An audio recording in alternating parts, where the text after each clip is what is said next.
خیبر پختونخوا کے بالائی اضلاع میں بارشوں اور برف باری کا سلسلہ جاری ہے۔ برف باری سے پہاڑوں نے سفید چادر اوڑھ لی ہے۔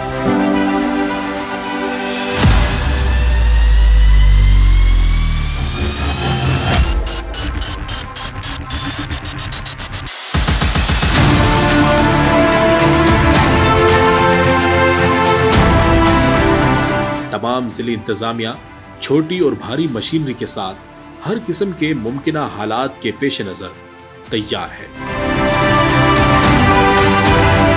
بارشوں اور برف باری سے درجہ حرارت میں کمی کا امکان ہے، لہٰذا سیاح دوران سفر احتیاطی تدابیر اختیار کریں۔